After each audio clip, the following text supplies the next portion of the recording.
Hello back benchers, कैसे हो आप सब। Welcome back to another video. और आज हम डिस्कस करने वाले हैं एक्सरसाइज 6.2 क्लास 9th का, है ना। तो उससे पहले प्री रिक्विजिट थोड़ा सा नॉलेज हम जान लेते हैं। मैं आपको जरा सा फटाफट से 2 मिनट के अंदर दो चीजें बता दूं, 3 चीजें, इनफैक्ट 3 एंगल्स के बारे में। पहला एंगल जो आप लोगों को पता होना चाहिए वो एंगल है ऑल्टरनेट इंटीरियर एंगल। जहां पर भी ऐसा जेड बनेगा वो ऑल्टरनेट इंटीरियर एंगल होगा और ये वाले दोनों एंगल्स बराबर होंगे। These are called alternate interior angles और ये x is equal to y is equal to x is equal to y होगा और कारण में होगा alternate interior angle, alternate interior angle। ठीक है जी। दूसरे जो एंगल्स है वो जो मैं आपको बताना चाहता हूं वो है कॉरस्पॉन्डिंग एंगल्स, जैसे कि ये a और ये b।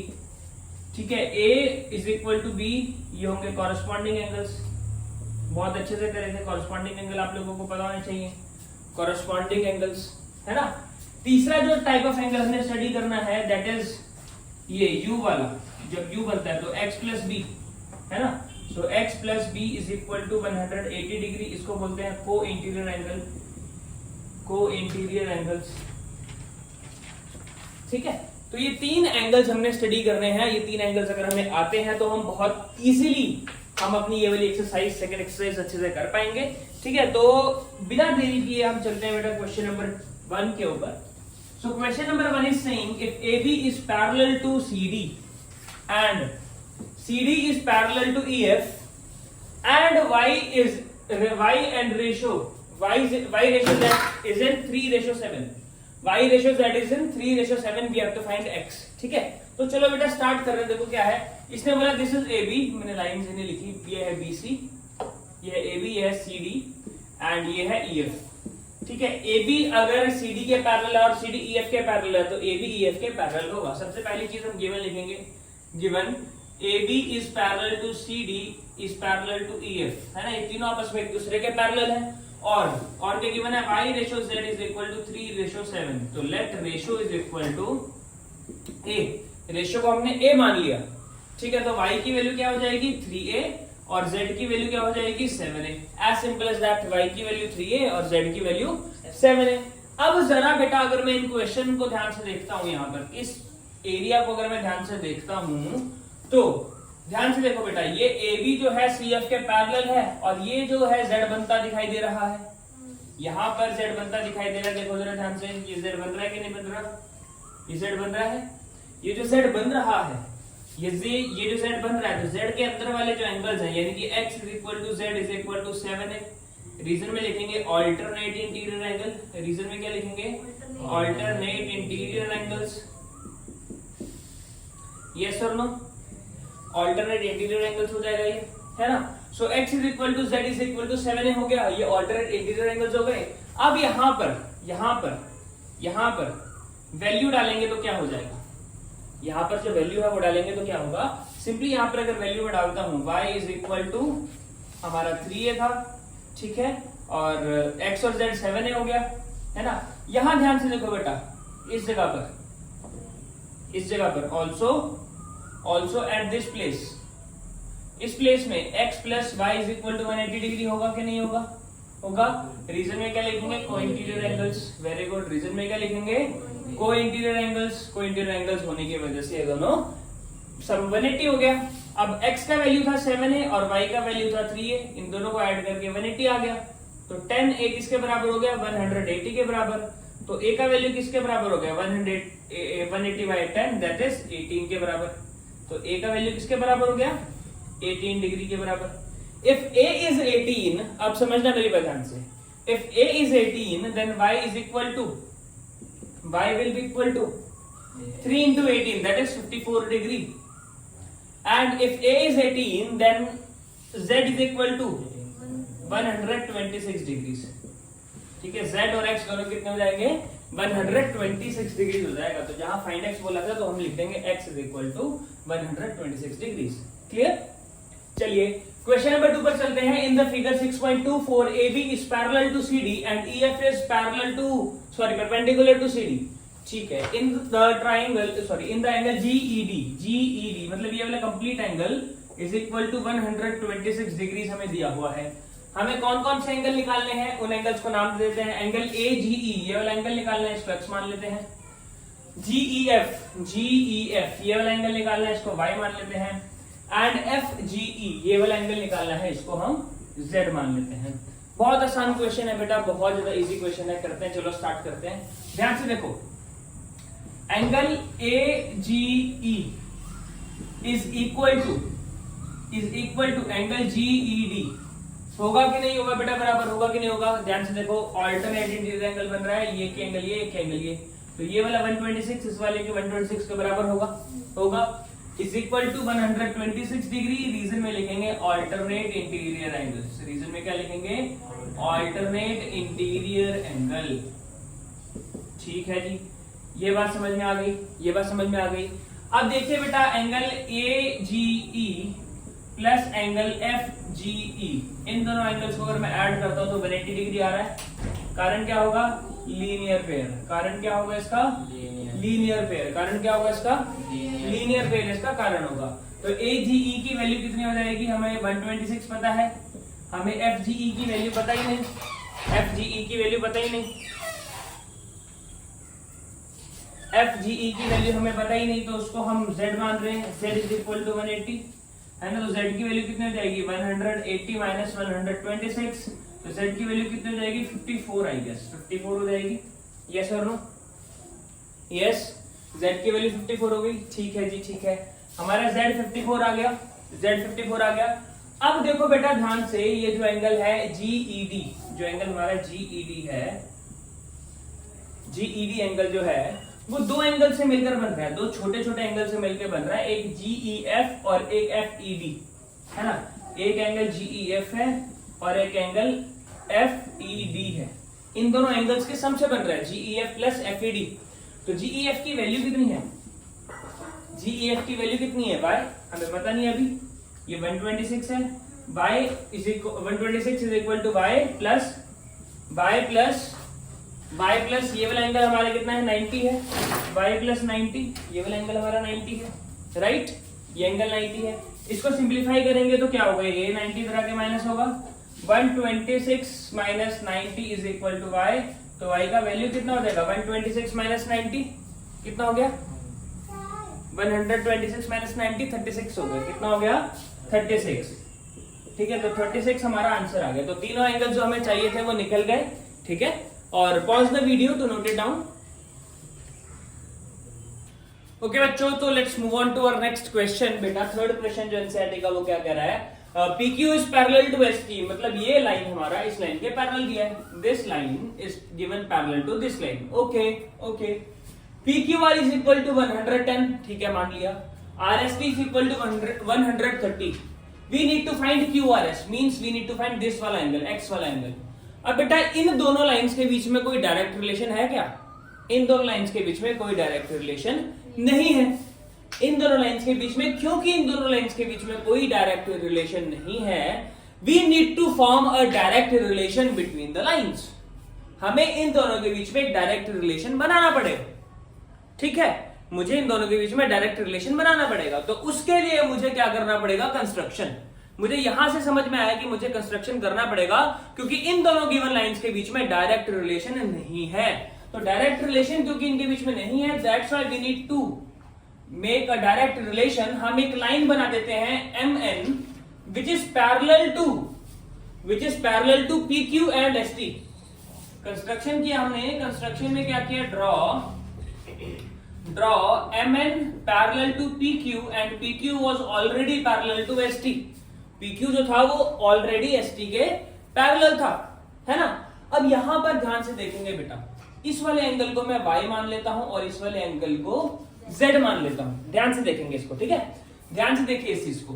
अब इसको जब हम ध्यान से देखेंगे बेटा, इस चीज को जब हम ध्यान से देखेंगे तो क्या समझ में आता है कि 110 degree plus y is equal to 180 degrees.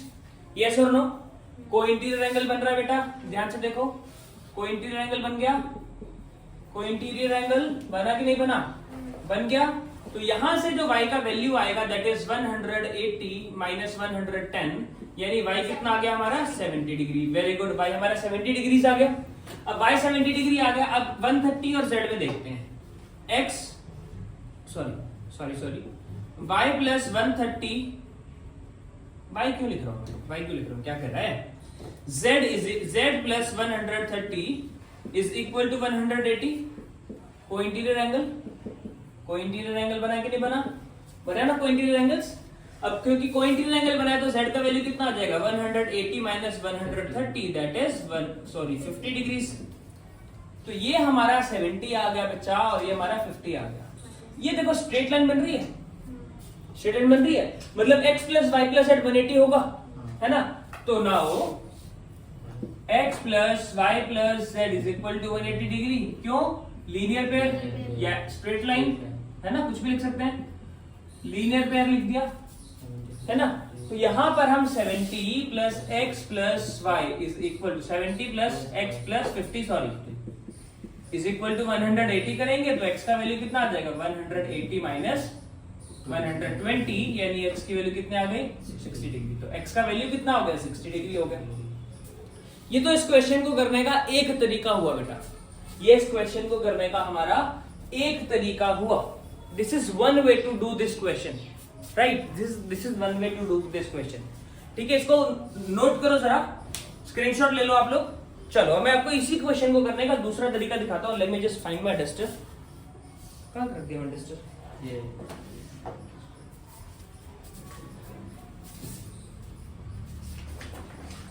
Okay, here it is, मिल गया बच्चों, डस्टर ऑफ बुक के नीचे रख दिया था।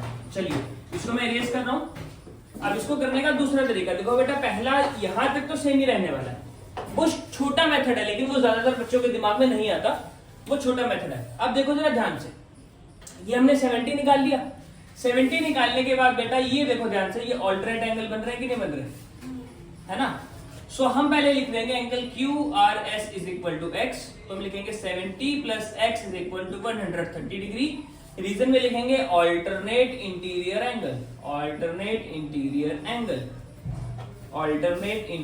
एंगल, ठीक है। तो x की वैल्यू कितनी हो जाएगी, 130 डिग्री माइनस 70 डिग्री, x का वैल्यू कितना हो गया, 60 डिग्री। क्योंकि क्वेश्चन में हमें सिर्फ x से मतलब था तो हम ये मेथड भी अप्लाई कर सकते हैं और ये हमारे लिए ज्यादा कन्वीनियंट है, छोटा मेथड है। डन, इतना समझ में आया। चलो बेटा क्वेश्चन नंबर 4 पर चल रहे हैं। हमें AB is parallel to CD दिया हुआ है, ठीक है, AB हमें CD के पैरेलल दिया हुआ, मान लिया हमें AB जो है CD के पैरेलल दिया है और एंगल APQ 50 दिया है। अब देखो ध्यान से, ये लाइन अगर इसके पैरेलल है तो ये वाला एंगल ऑटोमेटिकली कितना हो जाएगा, ये एंगल और ये एंगल दोनों बराबर होंगे। ध्यान से देखो, ये दोनों एंगल बराबर होंगे कि नहीं होंगे, ये दोनों एंगल जो मैंने अंडरलाइन करे हैं, जो मैंने शेड करे हैं, वो दोनों एंगल्स बराबर होंगे। कारण क्या होगा, ऑल्टरनेट इंटीरियर एंगल्स। किस लिए बराबर होंगे, ऑल्टरनेट इंटीरियर एंगल्स, है ना। तो यहां पर हम क्या करेंगे, angle APQ is equal to x is equal to 50 degree. Reason में लिखेंगे ऑल्टरनेट इंटीरियर एंगल्स, ठीक है जी, ऑल्टरनेट इंटीरियर एंगल्स हो गए। अब देखो बेटा 7th क्लास में ना आपने एक प्रॉपर्टी पढ़ी थी, आई डोंट नो आपको रिमेंबर है, इफ यू रिमेंबर और नॉट, आपको याद है या नहीं है। वो प्रॉपर्टी का नाम था एक्सटीरियर एंगल प्रॉपर्टी। वो क्या प्रॉपर्टी का नाम था, exterior angle property. Exterior angle property क्या कहती है कि बेटा हमारे पास पहले तो एक्सटीरियर एंगल समझो। एक्सटीरियर एंगल क्या होता है, एक्सटीरियर एंगल वो एंगल होता है जो ट्रायंगल के बाहर बनता है, या किसी भी पॉलीगन के जो बाहर की तरफ एंगल बनता है, उस एंगल को हम एक्सटीरियर एंगल बोलते हैं। अब एक्सटीरियर एंगल होने की क्या खास बात है, एक्सटीरियर एंगल जो है वो इंटीरियर एंगल के साथ, जो एडजेसेंट इंटीरियर एंगल है उसके साथ मिलकर 180 डिग्री बनाएगा।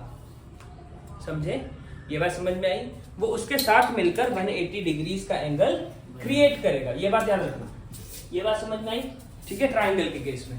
तो यहां पर ये जो एंगल है, ये वाला जो एंगल, इस एंगल को क्या बोलते हैं, एक्सटीरियर एंगल। और ये एक्सटीरियर एंगल अंदर वाले दोनों एंगल्स का, ऑपोजिट दोनों एंगल्स के सम के बराबर होता है। मतलब exterior angle is the sum of opposite interior angle. देखो इंटीरियर में 3 एंगल है, एक x है, एक y है, एक z है। और a अगर एक्सटीरियर एंगल है, ठीक है, a अगर एक्सटीरियर एंगल है तो वो x प्लस वाई के बराबर होगा। ये प्रॉपर्टी थी एक्सटीरियर एंगल की। ये बात समझ में आई, ये एक्सटीरियर एंगल प्रॉपर्टी थी। कैसे होता है मैं प्रूव करके बताता हूं आपको भी।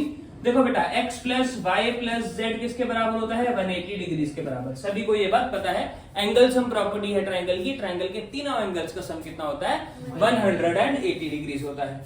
ठीक है, इसके अलावा जो चीज हमें ध्यान में रखनी है कि z प्लस ए भी मिलकर 180 डिग्री होगा। बोलो हाँ या ना, होगा कि नहीं होगा?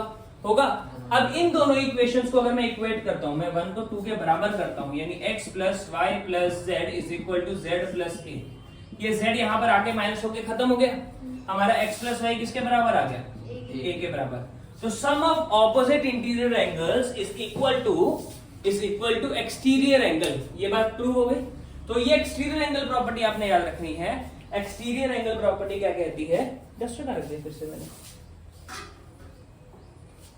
एक्सटीरियर एंगल प्रॉपर्टी क्या कहती है कि बेटा जो हमारा एक्सटीरियर एंगल होगा वो सम ऑफ इंटीरियर ऑपोजिट एंगल्स होगा। फिर से बुक के नीचे रख दिया। मन्नत आप बार बार बुक के नीचे डस्टर मत छिपाओ।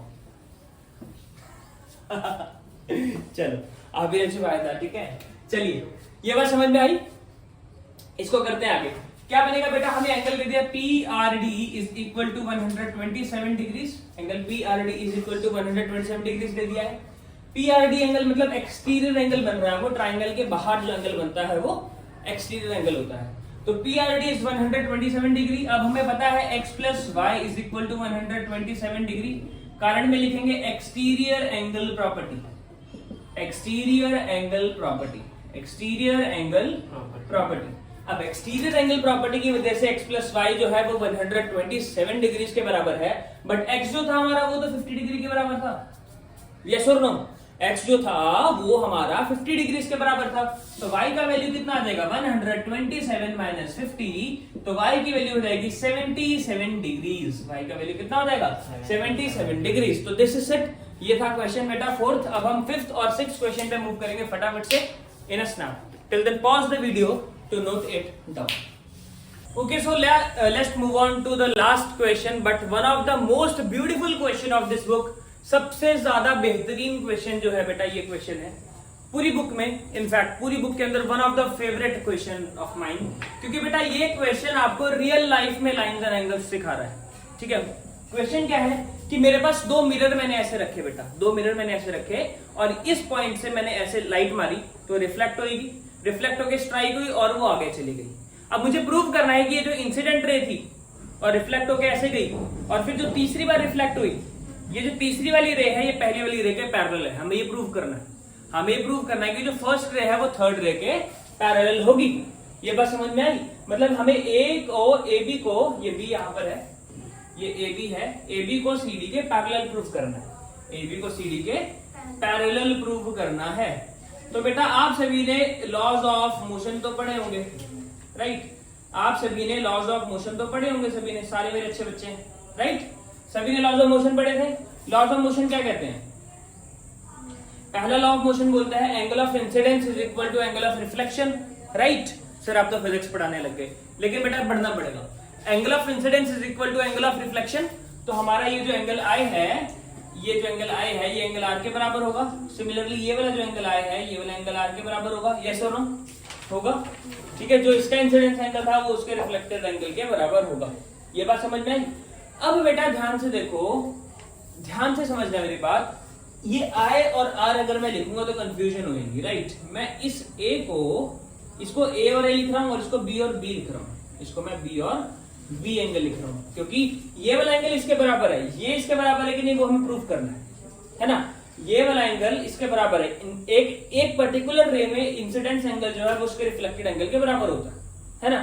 तो एंगल ऑफ इंसिडेंस को मैंने ए मान लिया तो एंगल ऑफ रिफ्लेक्शन भी ए हो जाएगा। इस केस में एंगल ऑफ इंसिडेंस को बी मान लिया और एंगल ऑफ रिफ्लेक्शन भी बी हो जाएगा, है ना? हमें ये थोड़ा पता है कि ये ए बी के इक्वल है कि नहीं, वो तो प्रूव करना है, वो तो शो करना है। अब हमें क्या करना है, मुझे इस लाइन को इसके पैरेलल करना है। तो पैरेलल करने के लिए ये देखो, ये z बन रहा है। किसी तरीके से अगर मैं ये जो 2a है इसको 2b के बराबर कर पाया, इस 2a को 2b के बराबर कर पाया, तो ये लाइंस क्या हो जाएंगी? ये लाइंस क्या हो जाएंगी? पैरेलल हो जाएंगी, क्योंकि एंगल जो बनेंगे वो ऑल्टरनेट इंटीरियर एंगल बन जाएंगे। क्योंकि एंगल्स जो बनेंगे वो कैसे बन जाएंगे? Alternate interior angle. तो मेरा माइंडसेट क्लियर है कि मुझे इनको पैरेलल प्रूव करना है। पैरेलल प्रूव करने के लिए मुझे ए को बी के बराबर करना है। ए को बी के बराबर करना है ना। अब हमें गिवन क्या है वो लिखते हैं सबसे पहले, है ना। गिवन क्या है, हमें गिवन ये है कि PQ जो है वो पैरेलल है RS के, PQ जो है वो RS के पैरेलल है, हमें ये बात गिवन है, हमें इतना गिवन है कि PQ RS के पैरेलल है। अब क्योंकि PQ RS के पैरेलल है, PQ RS के पैरेलल है, इसका मतलब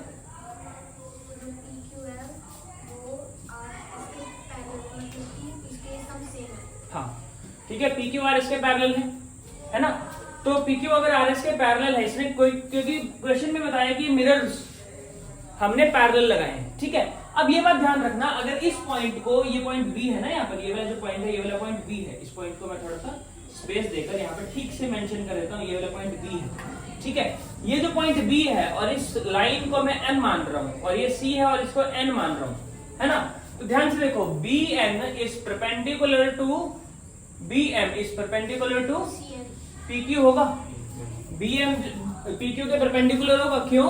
क्योंकि बेटा जो नॉर्मल होता है, हमने फिजिक्स में पढ़ा था, जो नॉर्मल होता है वो हमेशा सरफेस के परपेंडिकुलर होता है। Normal is always perpendicular to the surface. Similarly यहां से जो CN बनेगा वो CN भी हमारा RS के परपेंडिकुलर होगा, RS के परपेंडिकुलर होगा। यस और नो? होगा कि नहीं होगा? होगा। तो हम यहां से ये बात लिख सकते हैं कि as they are normal to the surface, and normal जो है वो परपेंडिकुलर होते हैं, नॉर्मल जो होते हैं वो 90 डिग्री पे ही बनते हैं। अब क्योंकि ये भी 90 डिग्री पे बन रहा है, ये भी 90 डिग्री पे बन रहा है, तो ये दोनों आपस में क्या हो जाएंगे? पैरेलल। ये दोनों आपस में क्या हो जाएंगे? Parallel. Therefore BM will be parallel to CN। BM किसके पैरेलल हो जाएगा? CN के पैरेलल हो जाएगा। यहाँ कुछ रीजन आपको देने की जरूरत नहीं है, ये देयरफॉर काफी है, ये देयरफॉर अपने आप में सफिशिएंट है। हमारा BM जो है वो CN के बराबर हो गया। अब क्योंकि हमारा BN जो है वो CM के बराबर हो गया, BM जो है CN के बराबर हो गया, CN के पैरेलल हो गया, पैरेलल हो गया, तो यहां पर ध्यान से देखो, जो एंगल MBC है, यानी कि ये वाला MBC और BCN, ये वाला एंगल, ये दोनों एंगल बराबर हो जाएंगे। कारण होगा ऑल्टरनेट इंटीरियर एंगल। Z बन रहा है, देखो ये Z बन रहा है कि नहीं बन रहा है? बन रहा है ना Z, N की तरह दिखने वाला Z बन रहा है ना। तो बेटा इस केस में हमारा MBC which is equal to A will be equal to BCN which is equal to B। Reason में लिखेंगे ऑल्टरनेट इंटीरियर एंगल्स। ये समझ में आया? Alternate interior angle. इतना क्लियर हुआ है ना। तो अगर A B के बराबर है तो 2A भी 2B के बराबर होगा कि नहीं होगा? 2A भी 2B के बराबर होगा। यस। अगर $1 $60 के बराबर है, $1 $60 के बराबर, तो 2 into $1 will be equal to 2 into 60 rupees. होगा कि नहीं होगा ना। सेम उसी तरीके से सेम मल्टीप्लायर यूज किया है, तो 2A 2B के बराबर है, लेकिन 2A किसके इक्वल है? 2A इक्वल है एंगल ABC के, और 2B किसके इक्वल है? एंगल BCD के। मतलब ABC BCD के इक्वल हो गया। ABC किसके इक्वल हो गया? BCD के। Also they are also forming alternate angles, है ना। अब क्योंकि ऑल्टरनेट एंगल सिर्फ पैरेलल लाइन पे ही बन सकते हैं, क्योंकि ऑल्टरनेट एंगल्स जो हैं वो एक्चुअली में सिर्फ पैरेलल लाइंस पे बन सकते हैं, तो लाइंस का पैरेलल होना जरूरी है। तो जिस लाइन पे बन रहे हैं वो है AB और CD, ये दोनों पैरेलल लाइन है, और ट्रांसवर्सल क्या होगा? BC होगा। ट्रांसवर्सल क्या हो जाएगा? BC। तो therefore AB is parallel to CD, hence proved, यानी कि हिमाचल प्रदेश। चलो, अगर वीडियो आपको समझ आ रहा है तो बेटा डेफिनेटली लाइक शेयर जरूर करना अगर आपने यहाँ तक वीडियो देख लिया। और अगर आपको इस चैप्टर के एक्स्ट्रा क्वेश्चंस चाहिए और असर्शन रीजन चाहिए तो make sure to comment down below. मैं असर्शन रीजन और एमसीक्यूज और केस बेस्ड भी इस चैप्टर से जो रिलेटेड होते हैं वो लेकर आऊंगा, लेकिन उसके लिए कमेंट करना पड़ेगा, थोड़ा सा वीडियो को शेयर करना पड़ेगा। और क्वेश्चन अगर आपको समझ में आया तो एक लाइक तो बनता है, लाइक करो, शेयर करो, वो हमारा फ्यूल है। Thank you so much.